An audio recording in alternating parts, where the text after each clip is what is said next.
couples reading to each other, you are just going to see a bunch of white faces. It's not, if you Google Black people reading to each other, even still, you'll only see a child and what seems to be a caregiver role, right? So it kind of takes us out of this history. It takes us out of how we care for each other. And that's so dangerous, right? So not only are we not in our libraries because our libraries have some really oppressive practices, our books are not published. Imagine what books get lost, right? So if our histories are not in these walls and our stories are not being told and our images are not there, we're silenced. This is kind of saying we're not going to be silenced. The images themselves are couples of LGBTQ identified folks and them reading to each other, and demonstration that reading to one of each other, particularly literature that has something to do with the community itself, is taking care of each other in a way that how marginalized people have historically had to take care of ourselves and figure out how that is and what that is.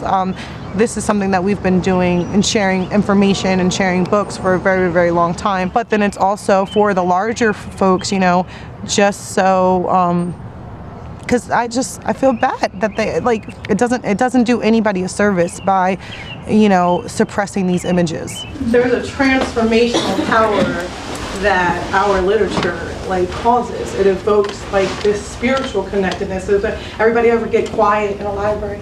And it's not because you have somebody shushing you. It's just that overwhelmingly, sweepingly, this is a sense of where our stories are. This is where we live. And I like to pride myself on being this huge cultural ambassador and someone who likes to preserve our history. Our narratives of LGBTQ persons are often omitted in those spaces, and this is something that would like to contribute to this narrative. I have a wonderful community of extremely talented people, and I'm the lead organizer for the Queer People of Color Collective here in the Triad. So I don't really have all of those concrete tasks, those artistic flares of sorts, but I have amazing people around me, and so it's nothing to go into my community and to tap into that real richness of talent.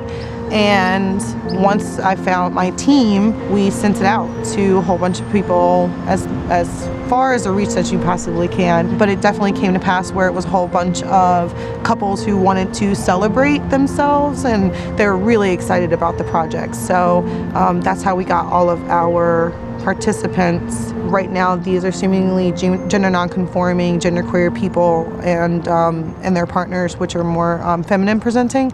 It would have been lovely to have more, diversity within the LGBTQ reflected. I think that's the only thing that I would have wanted when trying to recruit. But now, like I said, that this is an ongoing thing that we're not stopping. Hopefully, it'll be more inclusive.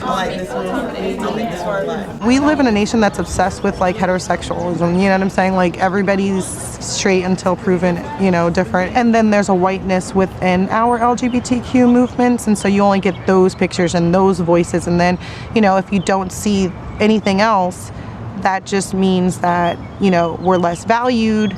We're not being brought to the table, and I want to see images that reflect me and my love and how I take care of my partner and how I take care of my family. That's necessary. I mean, it just creates that difference. They have it and we don't, and the haves and the have-nots. That's a power dynamic. With power dynamics, we all know that creates a lot of hate. That's a seed for homophobia, and that's just why I'm trying to counteract all that just by having somebody take a basic picture of folks reading to each other. I mean, we do it, So we are a part of a culture of resistance, and this is my act of resistance. So I appreciate you guys. Thank you. These images, when you think about it, when you think about an image of any group, you think about them and what they do and what they look like. And something about sexual diversity, diverse people, LGBTQ,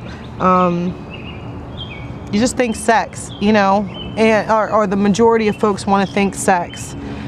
So we're keeping it all the way queer by showing folks, like, this is how we live. Like, everything is not about sex, you know what I'm saying? We do take care of each other.